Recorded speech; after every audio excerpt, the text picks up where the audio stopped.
जय हिंद। देखिए, ethanol blending क्या होता है और इसके लिए फ्लेक्सी फ्यूल ही क्यों जरूरी है, इंजन में क्यों बदलाव किए जाते हैं, और इसके मद्देनजर भारत सरकार चीनी के निर्यात पर पूरी तरह बैन लगा दिया है, जबकि भारत के पास वर्तमान समय में 8 मिलियन टन चीनी गोदामों में रखा हुआ है, अर्थात भारत के पास चीनी की कोई कमी नहीं। तो पूरे चीजों को हम समझते हैं। देखिए, एथेनॉल ब्लेंडिंग मतलब क्या होता है। पेट्रोल में जब इथेनॉल मिला दिया जाता है, इथाइल अल्कोहल, तो उसे मिक्सचर ना बोल के ब्लेंडिंग बोला जाता है। ये फायदेमंद होता है, इससे थोड़ा सा पेट्रोल का पैसे बच जाते हैं। इसमें 85% जो होता है वो पेट्रोल होता है, 15% जो होता है इसमें इथेनॉल होता है। हालांकि भारत सरकार का टारगेट है कि 2025 तक इसे 20% इसमें एथेनॉल मिला देना है, और एथेनॉल मिलाने की क्रिया को एथेनॉल ब्लेंडिंग कहते हैं। ऐसा क्यों किया जा रहा है? क्योंकि भारत के पास बहुत ज्यादा ऑटोमोबाइल इंडस्ट्रीज है। हमारे पास दुनिया में 3rd नंबर पे हम लोग आते हैं ऑटोमोबाइल सेक्टर में। हमारे तरफ भारत में कई अलग अलग टाइप की व्हीकल्स बनते हैं, जिसमें 26 million vehicles per year Bharat में बनाए जाते हैं। इस 26 मिलियन व्हीकल में से लगभग 5 मिलियन व्हीकल्स हर साल 5 मिलियन व्हीकल्स हर साल हम लोग निर्यात कर देते हैं। तो हम लोग के पास जो 26 मिलियन जो बच रहा है यहाँ पे टोटल ओवरऑल, मतलब अगर भारत में देखेंगे तो लगभग 20 मिलियन गाड़ियां हर साल बन रही हैं, और उसमें जो फ्यूल पड़ रहा है वो पेट्रोल से आ रहा है। और पेट्रोल हमारे पास तो होता नहीं, हम लोग 80% पेट्रोल जो है वो बाहर से ही मंगाते हैं। अब जो पेट्रोल बाहर से आ रहा है वो तेल के कुएं या रीक से आ रहा है, ये गल्फ कंट्री के पास है। इन्हें हम लोग कच्चा तेल खरीदते हैं जिसे क्रूड ऑयल कहते हैं, बैरल यानी बैरल में इसे खरीदा जाता है, फिर इसे रिफाइनरी में छानकर पेट्रोल पंप तक पहुंचाया जाता है। इससे क्या है कि हम लोगों का एक बहुत बड़ा पैसा विदेशियों के पास चला जाता है कच्चा तेल खरीदने में। आप अंदाजा नहीं लगा सकते हैं कि भारत सरकार प्रति साल कितना विदेशी लोगों को यानी गल्फ कंट्रियों को कच्चे तेल के बदले पैसा देती है। 65 बिलियन डॉलर देती है। 65 बिलियन डॉलर कितना हो गया? 50 खरब 41 अरब 17 करोड़ 57 लाख 50 हजार रुपए प्रति साल भारत सरकार का पैसा जाता है। हम लोग टैक्स पेयर का पैसा विदेशियों के पास चला जाता है, जो केवल जमीन से निकाल के पेट्रोल दे देते हैं। अब सोचिए ना, जैसे हम लोग के यहाँ अगर कोई पानी खरीदता 60 रुपया लीटर तो कितना अमीर हो जाते हैं हम लोग। तो इतना पैसा जाता है। सोचिए, अगर इस पैसे का हम 20% टारगेट रखे हैं कि इसमें पेट्रोल की जगह इथेनॉल मिला देंगे, तो इसका 20% कमी आएगी ना। सोच सकते हैं, निकालते रहिएगा इसका 20% कितना ज्यादा होता है। इसीलिए हम लोग एथेनॉल को कर रहे हैं, और एक बार एथेनॉल सक्सेस हो गया ना तो 20% की जगह 30% करेंगे, 30% की जगह 50% कर देंगे, और धीरे धीरे करके 80% कर देंगे। तो 80% कर देंगे तो इन लोग को पैसा देने की जरूरत क्यों है? एथेनॉल हम लोग खुद ही बना सकते हैं, ये नहीं बना सकता है एथेनॉल। इन लोग को उतना टेक्नोलॉजी नहीं है। एथेनॉल जो होता है C2H5OH होता है एथेनॉल, इसे इथाइल अल्कोहल कहा जाता है। इसका IUPAC नाम एथेनॉल हो जाता है। शराब बनाने के काम में यही आता है। शराब में भी इथेनॉल ही मिलाया गया रहता है। और जो हम लोग देखते होंगे सैनिटाइजर होता है, उसमें भी देखिएगा 70% इथेनॉल लिखा रहता है। सैनिटाइजर में भी इथेनॉल ही होता है। इसे फर्मेंटेशन यानी किण्वन विधि द्वारा बनाया जाता है, और इसे पेट्रोल में क्या किया जाएगा? मिक्स कर दिया जाएगा। टारगेट है 20% को मिक्स करने का। अगर ये सक्सेस हो गया तो इसे बढ़ा के हम लोग 50% भी ले जा सकते हैं। लेकिन जब बढ़ाएंगे लोग तो उसके लिए हम लोगों को अपने इंजन में बदलाव करना पड़ेगा, क्योंकि अभी जो हमारी इंजन है वो कंप्लीट डीजल और पेट्रोल पे चलने के लिए डिजाइन की गई है। लेकिन जब हम लोग उसमें एथेनॉल मिलाएंगे तो इंजन में हल्का चेंजिंग करना पड़ेगा। ऐसे इंजन के लिए हम लोग फ्लेक्सिबल इंजन बनाते हैं, और उसमें जो फ्यूल पड़ेगा फ्लेक्सी फ्यूल। तो भारत सरकार काफी सख्त निर्देश देने वाली है कंपनियों को कि उनको एक टाइमलाइन दे दिया जाएगा कि इसके बाद आपको फ्लेक्सी फ्यूल वाले इंजन यानी फ्लेक्स इंजन ही बनाने पड़ेंगे। याद कीजिए 2018 का जब समय था, 2017 में 17 के लास्ट में सरकार ने कह दिया था, सुप्रीम कोर्ट ने आदेश दे दिया था कि अब BS3 की गाड़ियां नहीं चलेंगी, सब चलेंगी BS4। रातों रात बेच के हटाना पड़ा कंपनियों को। उसी तरह सरकार भी इन लोगों को अभी वार्निंग दे रही है, फिर कभी सख्त आदेश देगी, उसके बाद एक बार फैसला सुना देगी, तो सारी कंपनियों को अपने BS6 के जगह फ्लेक्सी फ्यूल डालना पड़ेगा। इससे काफी ज्यादा फायदा होता है फ्लेक्सी फ्यूल से। सबसे पहला कि प्राइस घट जाएगा, पेट्रोलियम का प्राइस इसलिए घटेगा क्योंकि बाहर से मंगाना नहीं है, हम लोग का प्राइस घट जाएगा। दूसरा कि फ्लेक्सी फ्यूल अगर रहेगा, एथेनॉल रहेगा, तो एथेनॉल में पोल्यूशन कम होता है। आज जो ग्लोबल वार्मिंग प्रदूषण की समस्याओं को हम लोग लेके झूल रहे हैं, उनके लिए एक काफी अच्छा ये किफायती रास्ता हो जाएगा हम लोग के लिए एथेनॉल ब्लेंडिंग। और इसके लिए हम लोग को एथेनॉल का प्रोडक्शन बहुत बढ़ाना पड़ेगा। प्रति वर्ष 500 करोड़ लीटर एथेनॉल का उत्पादन करना पड़ेगा। सोचिए 500 करोड़ लीटर। अब इतना एथेनॉल का उत्पादन करेंगे तो रोजगार भी मिलेगा। बाहर अगर अकेले बिहार में 4 से 5 एथेनॉल प्लांट लगा दिए गए, इससे हजारों लोगों को रोजगार मिलेगा। देखिए, रोजगार डायरेक्ट कम दिखता है, इनडायरेक्टली बहुत ज्यादा लोगों को रोजगार दिखता है।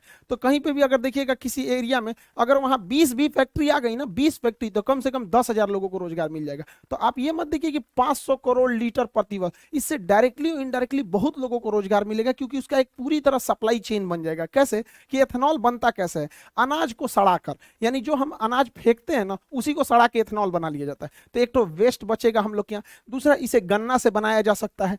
चावल जो टूट जाता है बाजार में सस्ते दाम पर बिक जाता है, किसान का चावल टूट गया तो उसको खुद ही बन जाता है, तो उसी चावल को सड़ा के ये एथेनॉल बना लेता है।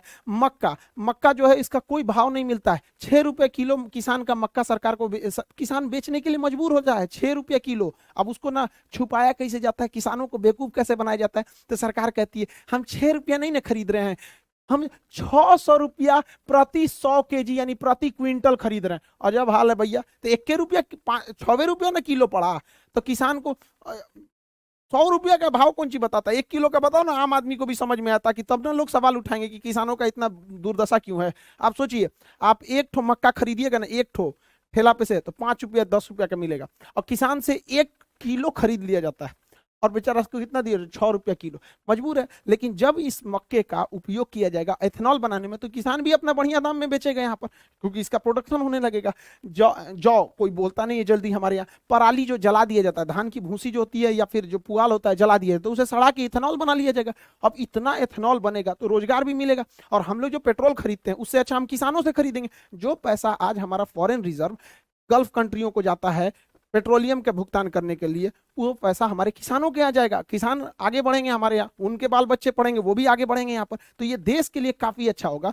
इसलिए भारत सरकार को इस पर बहुत ज्यादा मतलब प्राइम फोकस करके रखा हुआ है भारत सरकार। लेकिन एक बार जरा अपने दिमाग से सोचिए, ये चीज तो पूरी दुनिया में सक्सेस है और भारत में भी सक्सेस होगी, तो धीरे धीरे गन्ना शिफ्ट हो जाएगा किधर, एथेनॉल प्लांट में, और जैसे गन्ना ज्यादा एथेनॉल प्लांट में शिफ्ट होगा, चीनी का प्रोडक्शन घटेगा, उसका प्राइस बढ़ जाएगा। तो भारत सरकार को एथेनॉल और चीनी दोनों को बैलेंस करके रखना है। इसलिए भारत सरकार ने चीनी के निर्यात पर बैन लगा दिया, कहा कि हम चीनी बेचेंगे ही नहीं, क्योंकि फिलहाल जो चीनी है उसी को हम लोग स्टॉक करके रखेंगे, ताकि हम जो आने वाले सीजन में जो गन्ना निकलेगा उसमें ज्यादातर गन्ने को एथेनॉल प्लांट में भेजा जाएगा। अब उस ज्यादातर को भेज देंगे, वो चीनी के लिए नहीं बचेगा। भारत में महामारी हो, पूरा भयानक, कम महंगाई है भारत में, तो चीनियों महंगा हो जाएगा यहाँ पर, इसलिए इस पर निर्यात पर रोक लगाया गया। हालांकि भारत में चीनी का प्रोडक्शन बहुत ज्यादा है, चीनी का प्रोडक्शन 35 मिलियन टन है हम लोग के पास चीनी का प्रोडक्शन। हालांकि इसका उत्पादन जो है वो 27 मिलियन टन है, यानी 8 मिलियन टन एक्स्ट्रा हमारे पास है। 35 मिलियन टन उत्पादन है, 27 मिलियन टन चीनी का उपभोग है। चीनी का डेली रेगुलर बेसिस पे उपभोग होता है हम लोग के यहाँ, चाय में होता है, बिस्किट में होता है, तरह तरह की कैंडी मिठाइयाँ छोटे बच्चों के लिए खाने के लिए आता है, लेमचूस उमचूस, यहाँ पर मिठाई देखिएगा, जलेबी, रसगुल्ला, जितना सब चीज़ में चीनी पड़ता है हमारे यहाँ चीनी। और जो पैकेट वाली सामानें बिकते हैं, कभी मंच तुका दुकाई, किट कैट उट कैट, ये सब छोटका लड़का ज्यादा जानता होगा, सब हम लोग को कौन सी पता है ये सब, मतलब वो सबको। तो यहाँ पे जो है ना, ये इस सब में चीनी पड़ता है, तो चीनी का हमारे यहाँ डिमांड बहुत ज्यादा है, 27 मिलियन टन प्रति वर्ष डिमांड है। तो हम लोग के पास 35 मिलियन टन उत्पादन है, 27 मिलियन टन खर्च है, यानी बफर स्टॉक में हम लोग के पास अभी भी 8 मिलियन टन जमा है। बफर स्टॉक किसे कहते हैं, सरकार जो अनाज को सरप्लस उत्पादन के समय जमा कर लेती है गोदामों में, उसे बफर स्टॉक कहा जाता है। बफर स्टॉक रखने की जिम्मेदारी फूड कॉर्पोरेशन ऑफ इंडिया को है, एफसीआई को है। बड़े बड़े गोदाम होते हैं, इसी में रखा जाता है, छोटा मोटा नहीं, बड़ा सा गोदाम होता है, इसे ही कहा जाता है बफर स्टॉक। इसलिए भारत सरकार क्या की है, फ्यूचर प्लानिंग में बैलेंस न गड़बड़ाए महंगाई का और सप्लाई का, इसलिए इस पर बैन लगा दिया गया। अभी आप देखे होंगे चीनी पे बैन लगा दिया गया, गेहूं पे बैन लगा दिया गया, चावल पर बैन लगा दिया, क्योंकि टूटे हुए चावल से भी मेथनॉल बन जाता है। अभी तुर्की जो है गेहूं को वापस कर दिया, देखिए बहाना करके कि इसमें वायरस था।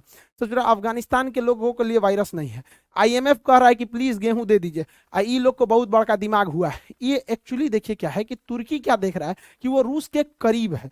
तुर्की जो है वो अमेरिका को बैलेंस करके चल रहा है यूएसए को चिढ़ाने के लिए, क्योंकि तुर्की जो है रूस से सटा हुआ है और रूस के पास गेहूं की कोई दिक्कत नहीं है, और रूस के इस एरिया में, चेचन्या वाले एरिया में आराम से ट्रक से गेहूं आ सकता है तुर्की में। तो ये देख रहा है कि इसी बहाने हम तुर्की देख रहा है रूस से व्यापार बढ़ा लेंगे और अपने आप को हीरो बनने के लिए भारत का गेहूं वापस कर दिया है। यही गलती किया था मलेशिया, यही गलती किया था इंडोनेशिया।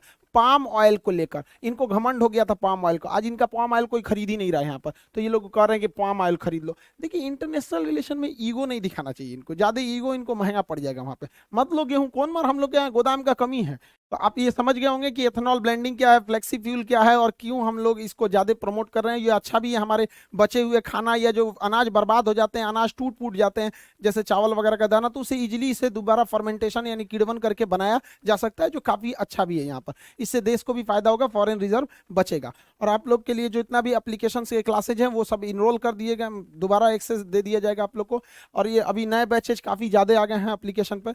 आप लोग को जिनका भी नियर में एग्जाम है वो लोग जाके इस पे इनरोल हो जाएंगे आप लोग को खान सर ऑफिशियल एप्लीकेशन पर। और जितना जल्दी से जल्दी हो आप लोग कहीं जल्दी जल्दी सेटल होइए, नौकरी लीजिए और जल्दी से माँ बाप का सपना पूरा कीजिए। आई होप आप इस टॉपिक को समझ गए होंगे। मिलेंगे नेक्स्ट क्लास में। जय हिंद।